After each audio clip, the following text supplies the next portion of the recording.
Estimados, muy buenas noches. Quien les habla, el licenciado Roberto Casirán por @ el irreverente Junior 3. Nuevamente sigo bloqueado por la 2 y bueno, nada, hay que tener alternativas en estos temas políticos, económicos y sociales por los que está atravesando Venezuela. Peor aún en estas circunstancias donde ellos permanecen o mantienen sancionada a María Corina Machado, pensando que cualquier estrategia pueden hacer, aunque hayan adelantado las fechas en las elecciones o así hayan siete meses anteriores a la toma de posesión de un cargo presidencial en Venezuela, pues estamos al pie del cañón. Sin embargo, es importante de que todos nosotros conozcamos algunos aspectos importantes en la parte del Consejo Nacional Electoral con respecto a las fechas y todo eso. Para ello, traemos a Rafael Simón Jiménez, ex rector y vicepresidente del CNE, el Consejo Nacional Electoral, en el 2020, de Barinas, donde comenzó el cambio en Venezuela. Ya saben por qué, ¿no?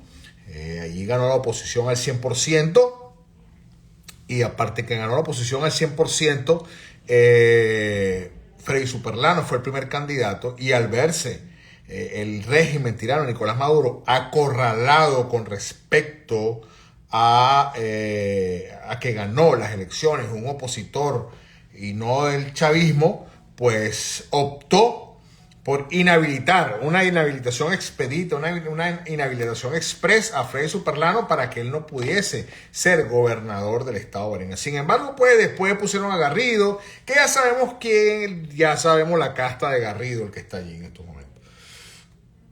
Entonces, pues, vamos a esperar a nuestro invitado del día de hoy, que es Rafael Simón Jiménez.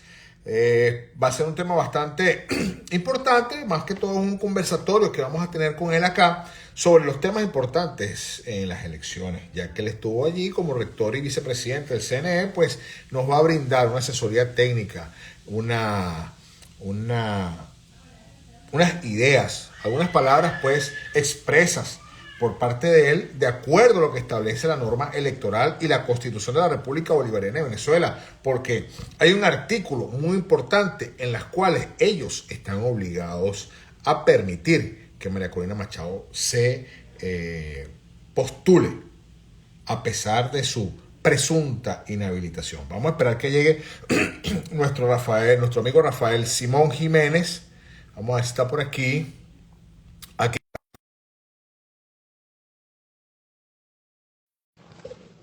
Aquí lo estoy invitando. Vamos a ver. ¿Qué te parece lo que dijo la grande Ratti? No sé, Douglas, qué pasó con Ratti. Sin embargo, ahorita me voy a montar en eso. Saludos, Rafael Simón Jiménez. Muy buenas noches. La cámara. Mucho gusto estar aquí en tu programa. Gracias, gracias. Debe voltear la cámara de tu pantalla. Estamos viendo la cantidad de certificaciones y diplomas que tienes por lo largo de tu trayecto profesional y político en Venezuela. Sí. Trata de voltear la cámara. ¿Cómo será? Abajo hay dos flechitas en círculo. Si lo ves, en el medio hay dos flechitas en un círculo. Ahí le das y se voltea la cámara. Sí.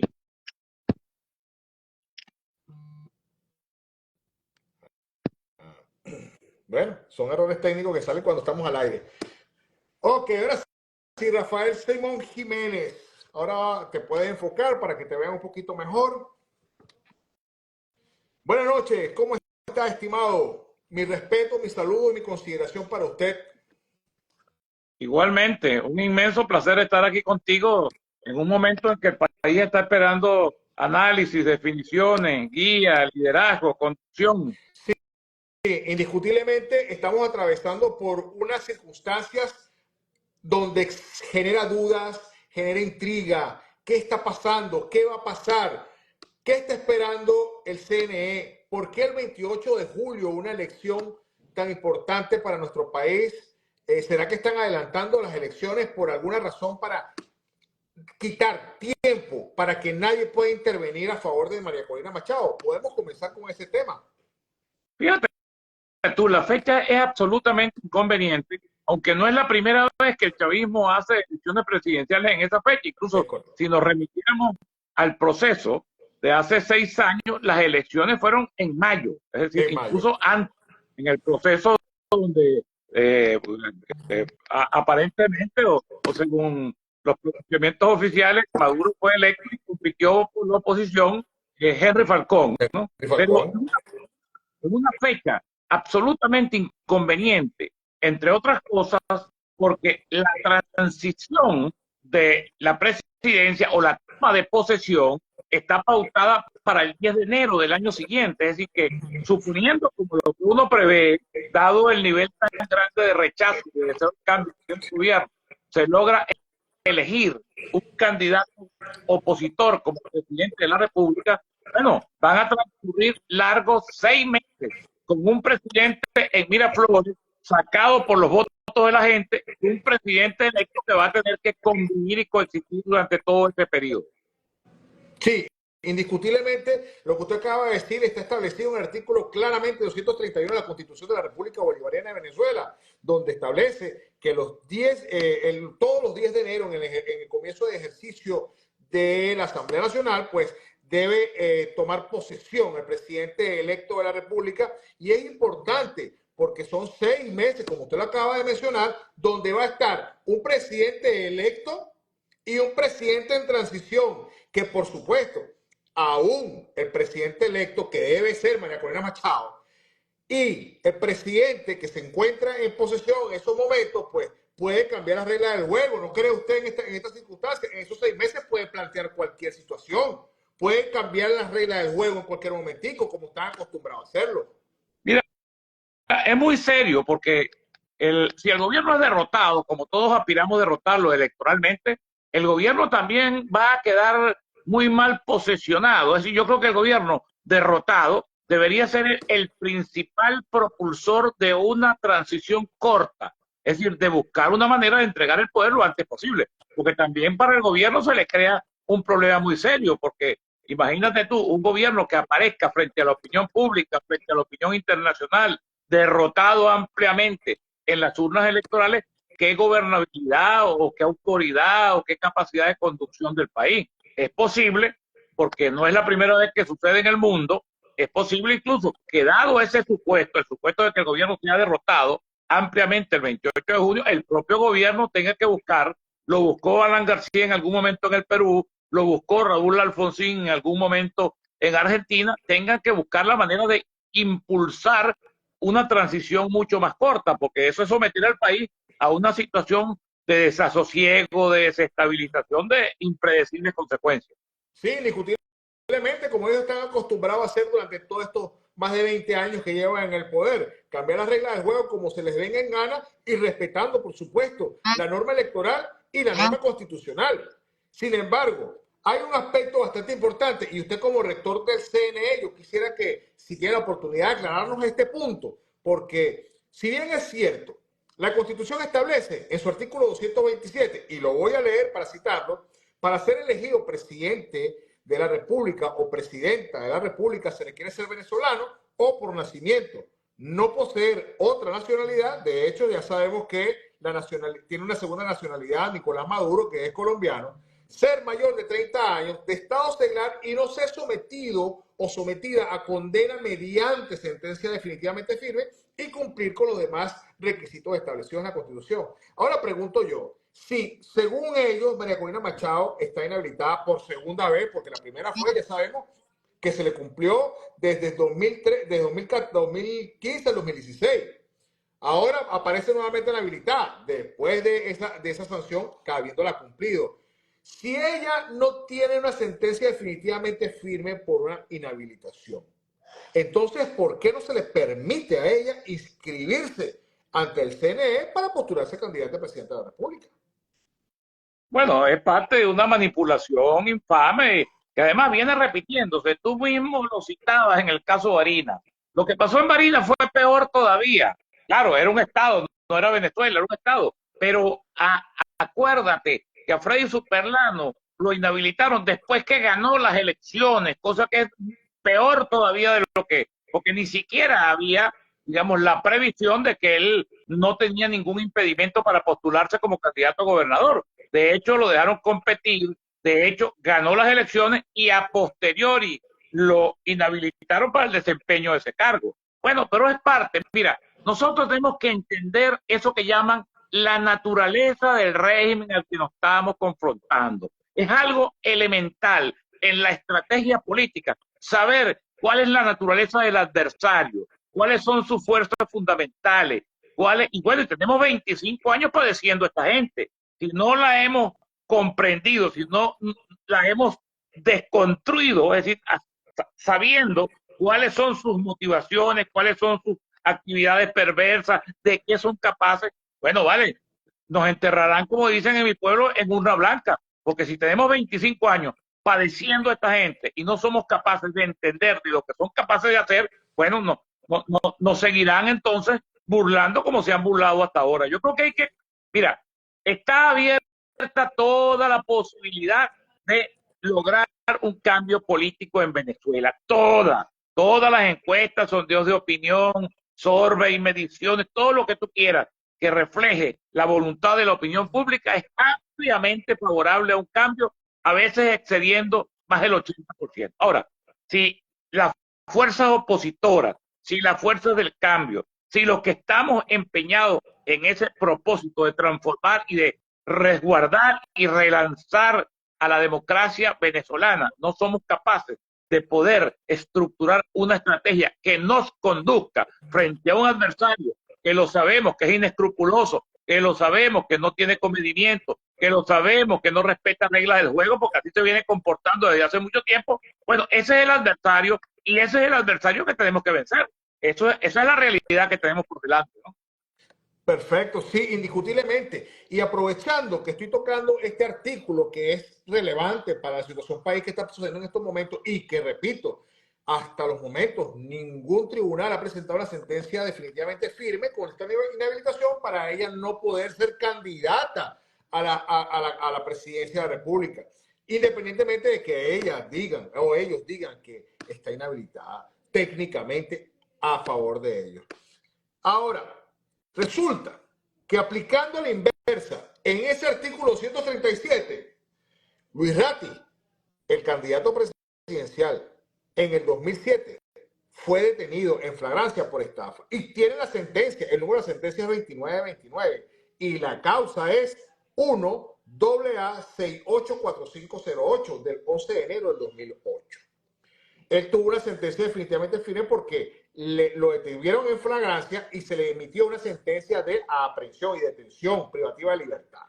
¿Por qué entonces, si en alguna oportunidad, que de hecho, y lo hago públicamente, este sujeto, de acuerdo a la vinculación que ha tenido con el régimen chavista y madurista, pues misteriosamente se desapareció la sentencia del internet y de los archivos del Tribunal Supremo de Justicia. Y lo digo con propiedad porque yo tuve esa sentencia, la saqué en público, pero ahora que la vamos a buscar y he ordenado a mis informantes allá en Venezuela que me la traten de localizar y lamentablemente ya no aparece.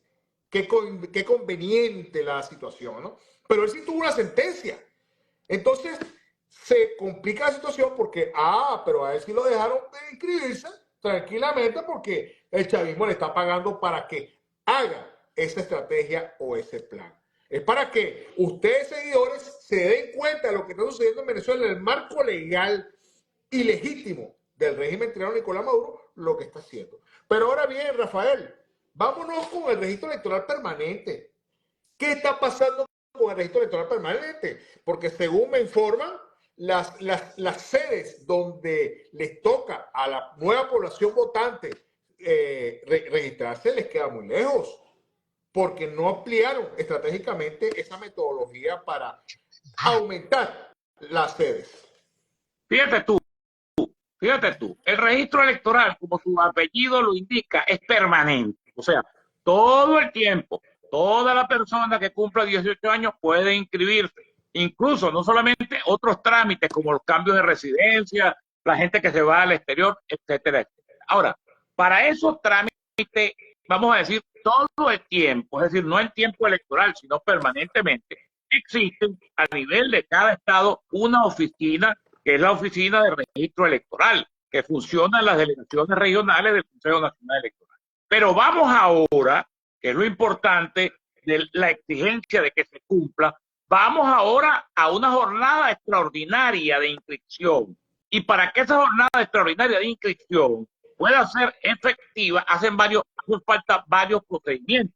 En primer lugar, una cosa que se viene demandando desde hace mucho tiempo, que es la depuración del registro electoral. Porque el registro electoral, como todo registro público, está sometido, bueno, a las personas que se mueren, a las personas que son inhabilitadas por otras causas. Es decir, hay que depurarlo en primer lugar. Y en segundo lugar, hay que hacer un cálculo de la población que ha cumplido los 18 años y en función del tiempo, que es un tiempo demasiado breve, demasiado corto, un mes prácticamente, hay que establecer jornadas masivas, es decir, hay que colocar tantas máquinas de inscripción y tantos funcionarios como se corresponda con el volumen de los nuevos electores, de los nuevos votantes. Vamos a ver, eso es parte de lo que el Consejo Nacional Electoral tendrá que colocar en escena. Igualmente el tema de los votantes en el exterior tendrá que hacerse, como siempre se ha hecho, a través de los consulados.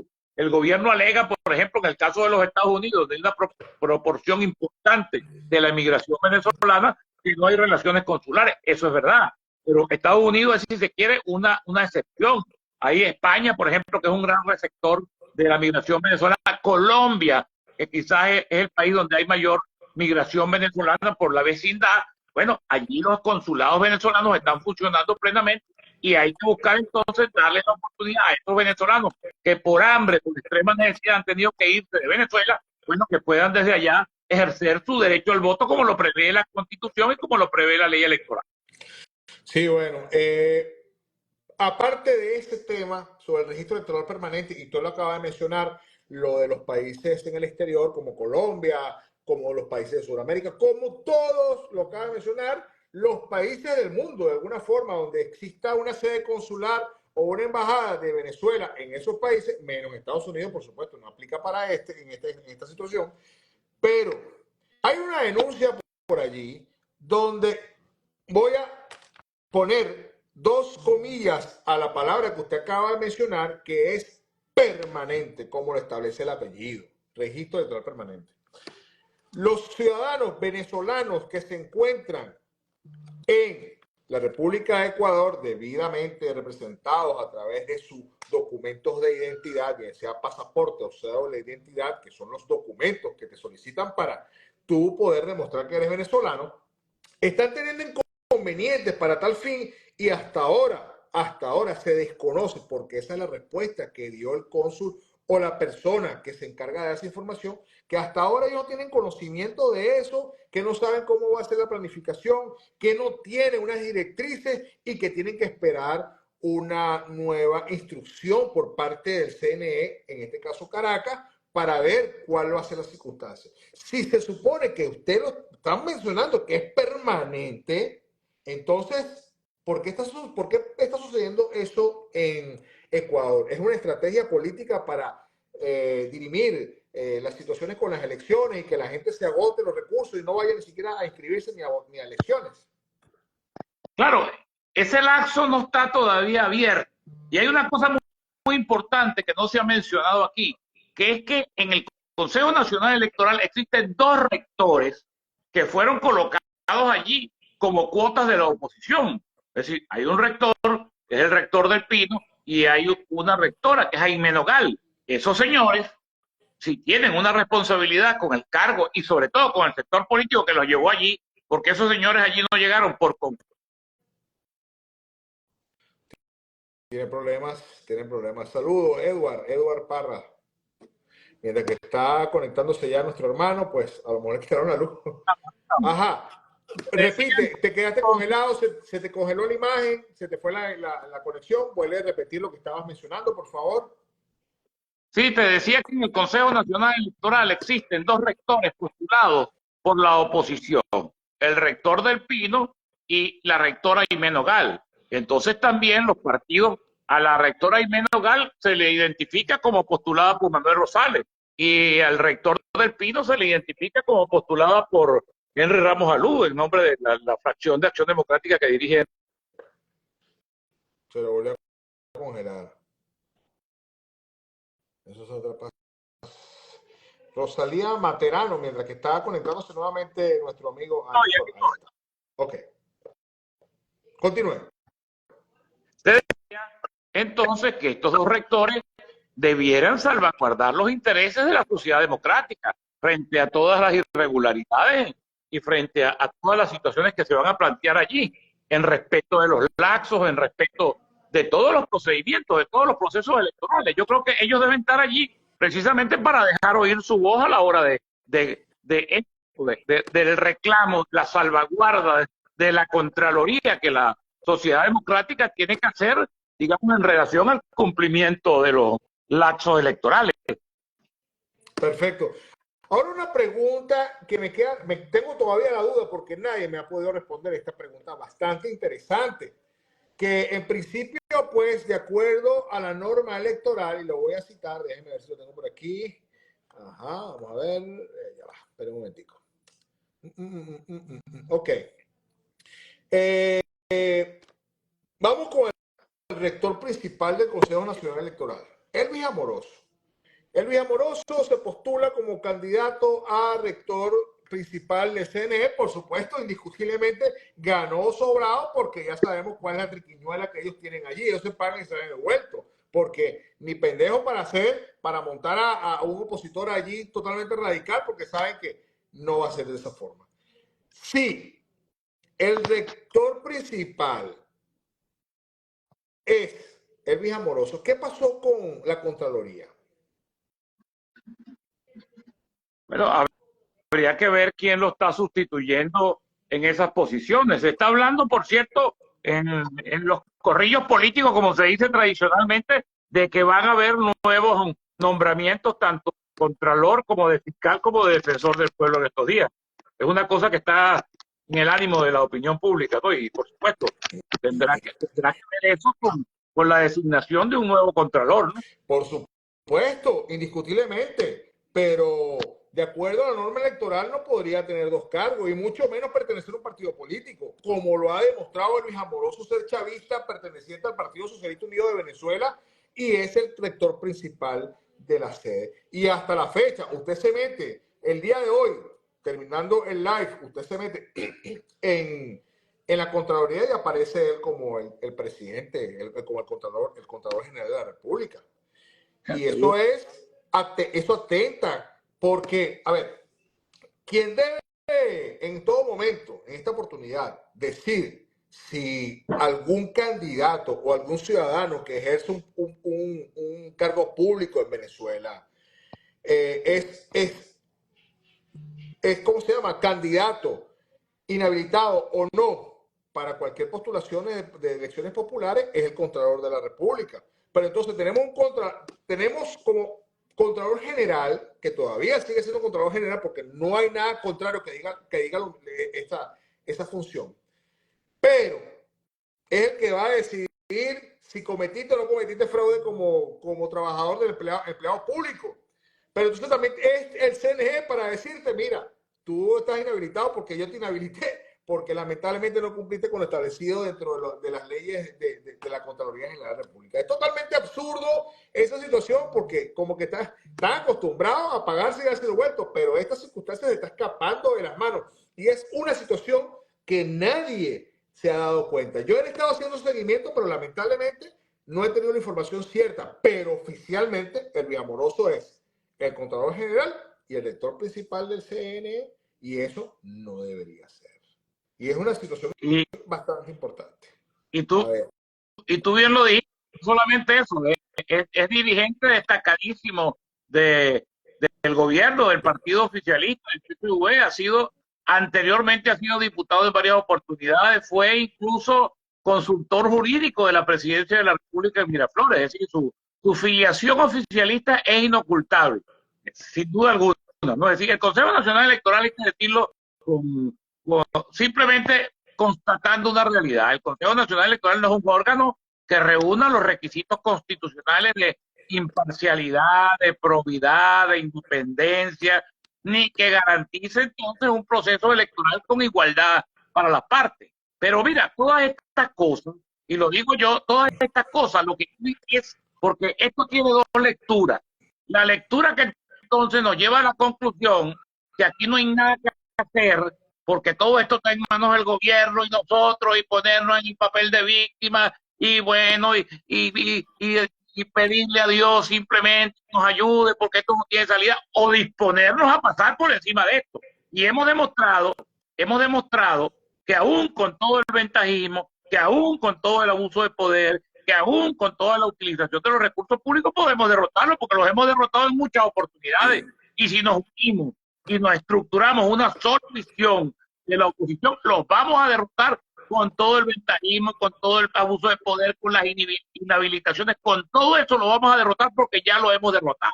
Entonces lo que tenemos que hacer es una actitud positiva para confrontarnos con un gobierno que sabemos que es inescrupuloso, que es abusador, que utiliza todos los recursos públicos, que bueno, todas esas cosas. Ahora tenemos que salir de esto, porque si nos echamos a llorar y nos echamos al llanto, pues tendremos que calarnos esta destrucción y tendremos que calarnos esta calamidad de por vida, ¿no?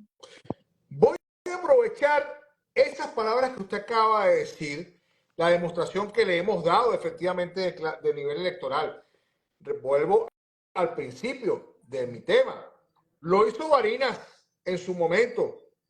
Lo hicimos en el 2015 en su momento. Y viene ahora el 2024. Pero pregunto yo. Tema importantísimo. Usted que fue rector del CNE en el año 2020, fresquecito, no está muy lejos. El voto masivo a favor del candidato de la oposición que nosotros queremos que sea el presidente de la República, sí se contará como positivo o ellos tendrían la forma de manipular la información como el apagón que tuvieron, creo que fue en 2018 o en 2012, no me acuerdo cuál fue lo de las dos elecciones, o simplemente si vamos a votar masivamente a favor de nuestro candidato y somos mayoría, millones y millones y millones, sí lo vamos a lograr. Lo vamos a lograr. Razón de respuesta. Lo vamos a lograr con toda seguridad. Mira, yo no he estado una vez en el Consejo Nacional Electoral, sino que he estado dos veces. Yo estuve en todo el año 1998, hace 25 años, cuando el Consejo Nacional Electoral era otra cosa. Yo fui allí representante de un partido del MAS, que fue mi partido históricamente. Yo fui fundador del MAS y me quité 33 años en esa tolda política. Es decir, yo conozco el monstruo porque he estado por dentro. Y voy a explicar una cosa que a veces cuesta mucho que la gente la entienda, porque la propia polarización a veces nos ciega en los análisis y por supuesto nos ciega en la conclusión. Adelante. El sistema electoral, el árbitro electoral está parcializado, el árbitro electoral es abusador, el gobierno utiliza los recursos públicos, el sistema electoral como sistema electoral es un sistema electoral manejado por el gobierno, pero el sistema de votación, que es otra cosa, es la manera como se cuenta el voto, es absolutamente fidedigno, siempre y cuando, esto siempre lo aclaro yo bien clarito para que no se preste interpretaciones, siempre que se cumplan los procesos de control, de auditoría, de medición, de representación de la oposición en todas las instancias que tienen que ver con el sistema de votación. Aquí no es posible que se robe un solo voto. Cuando nosotros hemos perdido elecciones, como las perdimos hace 2 años en las elecciones regionales, fue porque nos hicimos un fraude, como dije yo en esa oportunidad, político. Es decir, nosotros mismos nos dividimos y le dimos la oportunidad al chavismo de que ganara 14 gobernaciones más. La oposición, con la sola suma aritmética de los candidatos opositores, la oposición hubiera ganado 18 gobernaciones. ¿Por qué no ganó 18 gobernaciones? Bueno, por rivalidades, por mezquindades, por pequeñeces. Bueno, y hay casos emblemáticos, el caso de Falcón en Lara o el caso de Lady Gómez en Táchira, que perdieron, no, repito, por ninguna trampa del gobierno, sino que perdimos porque fuimos incapaces de ponernos de acuerdo. Entonces, si la oposición se presenta unida con un candidato o con una candidata que sea capaz de interpretar ese deseo inmenso de cambio que hay, tú puedes tener la absoluta seguridad de que barremos en las elecciones, de que barremos. No es que ganamos, sino que vamos a ganar por palitos. Excelente, excelente inspiración. Y eso es lo importante que las personas escuchen. Pero aquí hay un tema importante que nos está escribiendo nuestro amigo Luis Velázquez. Y dice lo siguiente: los chavistas tienen el sistema de identificación y a su vez más de 120,000 personas con más de 30 cédulas. ¿Eso es probable? Mira, el sistema de identificación está en manos de ellos. Lo que pasa es que fíjate tú, porque la gente a veces se irracionaliza y entonces no sabe lo que está diciendo. Yo no dudo que hayan triple cedulados, cuatro cedulados. Es más, le han repartido pasaporte y nacionalidad a todo el mundo. Cada rato agarran un delincuente árabe con un pasaporte venezolano. Pero para que tú votes, fíjate tú, por eso la gente tiene que ponerse con los pies en la tierra. Para que tú votes, hay una máquina de votación y hay una captahuella. La máquina de votación no se te abre para que tú emitas tu voto si tú no pones tu huella allí. Y hay una sola huella dactilar entre centenares de miles de millones de ciudadanos que puedan haber en el mundo. O sea, es imposible. Por eso te digo, pueden haber cédulas regaladas, pasaportes regalados, pero eso no incide sobre el sistema de votación, porque para votar, por eso te digo que la gente a veces habla, vamos a decirlo en criollo, habla paja de las cosas sin conocerlas. Para tú votar, tú pones tu huella, la máquina te abre la votación y ahí es cuando tú votas. Es decir, sin la huella tuya es imposible que la máquina se abra y por lo tanto es imposible que alguien pueda votar por ti o que alguien pueda cambiar el voto que tú emitas. Eso no tiene nada que ver, te repito, no tiene nada que ver con que el gobierno le ha repartido cédula a todo el mundo, con que han nacionalizado a quien no debe nacionalizar, porque el sistema de identificación en efecto está en manos de ellos, pero eso no tiene absolutamente nada que ver con el tema del sistema de elección en Venezuela, que sin ser perfecto, porque nada de lo humano es perfecto, yo creo que ha mejorado bastante y que da suficientes garantías. Te repito, si no diera garantías, no hubiéramos ganado 4 gobernaciones y más de 100 alcaldías en las últimas elecciones. No hubiéramos ganado las elecciones en el 2015, no hubiéramos derrotado a Chávez en la reforma constitucional del 2007. Es decir, eso es una cosa de qué pienso yo y qué piensa el otro. Una cosa de guiarnos por los hechos objetivos. Ese es el hecho objetivo. Cada vez que hemos ido unidos con un solo candidato, con un solo mensaje y nos hemos montado en la victoria, hemos ganado. Cuando hemos perdido por mezquindades, por rivalidades, por estupideces, o sea, nos hemos autogoleado, para utilizar el argot futbolístico. Aquí nos está comentando uno de nuestros amigos, que es lo que acaba de decir usted hace pocos minutos sobre la depuración. En las MMRG 2205, saludos amigo, muy buenas noches, gracias por estar, tú siempre estás pendiente por allí, te felicito y gracias por toda la información. En las 5 veces, si está la trampa y señor, mi abuelo murió en 2015 y aún aparece votando. Es que puede aparecer votando, o sea, aparece en el cuaderno de votación porque no ha habido la depuración del registro, que es lo que nosotros estamos reclamando, que se depure el registro. Lo que tú puedes tener la seguridad es que no va a una cosa es que aparezca votando, es decir, como votante, y otra cosa es que vote, porque para votar, te repito, todo el que ha pasado, a uno a veces lo pone, mira, yo tengo una manera de explicar las cosas que a veces luce hasta medio chocante, porque tengo un método que llamo de exageración pedagógica, porque es que en Venezuela la gente se ciega tanto frente a la realidad, y con razón, los venezolanos, con esto que nos ha tocado vivir, es la peor situación que hemos vivido en nuestra historia, pero tenemos que racionalizarnos, porque nosotros tenemos una oportunidad maravillosa, extraordinaria, de derrotar a este gobierno y de salir de esta tragedia dentro de 4 meses en julio. Entonces, si nos ponemos nosotros mismos a echar sobre el sistema electoral y sobre las elecciones, todo, bueno, entonces tendremos que calarnos esto hasta que Dios provea, como decimos los católicos. Así es. Ahora, pregunto, en caso de que todo, con el favor de Dios, salga bien, y así va a ser, gane María Corina Machado, pero Nicolás Maduro el 10 de enero no quiera entregar el poder, ¿qué puede suceder? Mira, ahí media las Fuerzas Armadas venezolanas. No se te olvide que el poder no lo tiene quien quiere, sino quien puede. Y en democracia lo tiene quien tenga la mayoría de los votos y la mayoría del apoyo ciudadano. En todo caso, yo siempre he creído, pues esa es otra cosa, que en el furor de la polarización, te repito, uno emite juicios a veces temerarios. Por ejemplo, sobre el tema de las Fuerzas Armadas. Yo creo que las Fuerzas Armadas venezolanas, por supuesto, hay dudas sobre el tema del alto mando militar, se han cometido arbitrariedades, ha sido utilizado a veces las Fuerzas Armadas para cuestiones que se alejan de su mandato profesional. Pero yo creo que las Fuerzas Armadas venezolanas siguen siendo unas Fuerzas Armadas profesionales y que frente a una victoria popular que le dé un mandato a María Corina Machado o que le dé un mandato a cualquier candidato opositor electo mayoritariamente por la gente, yo creo que las Fuerzas Armadas venezolanas harán cumplir porque ese es su deber constitucional. Otra cosa sería entonces declarar una dictadura abierta en Venezuela. Ahora, Nicolás Maduro no tiene, ni el PSV tiene capacidad para declarar una dictadura. Los únicos que pueden declarar una dictadura en Venezuela son las Fuerzas Armadas. Los militares que digan, bueno, aquí esto se acabó, aquí no hay más elecciones, porque aquí vamos a gobernar este gobierno con apoyo militar o los militares directamente. Perfecto, perfecto.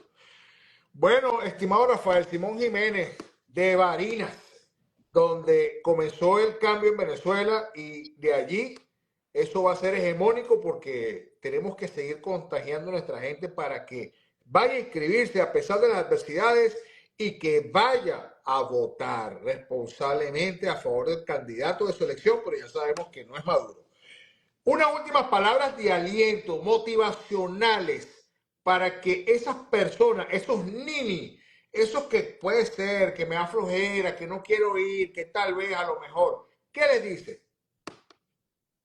Mira que tenemos una oportunidad extraordinaria de ponerle fin a 25 años de saqueo, de corrupción, de acabar con un país, que es una oportunidad irrepetible. Y además no tenemos, es que el voto no solamente es el gran instrumento de cambio en la democracia, pero además no tenemos ningún otro. Mira, aquí hemos probado a lo largo de estos 25 años todos los caminos verdes, todos los atajos, y hemos cometido la estupidez, porque eso sí es una estupidez, y perdóname el término, de creer que nosotros, a este gobierno, que tiene la fuerza como su único mecanismo, eso lo vamos a derrotar en el terreno de la fuerza. Mira, cada vez que nos le metamos al gobierno, como nos los hemos metido equivocadamente en estos 25 años, nos le metamos en la violencia, nos le metamos en la fuerza, nos le metamos en la confrontación, nos van a derrotar, porque es que la fuerza nuestra es el pueblo, es la voluntad de cambio, es la gente que ya no soporta más, son los venezolanos que quieren salir de esta tragedia, y eso solamente podemos materializarlo a través de la participación popular y a través del voto.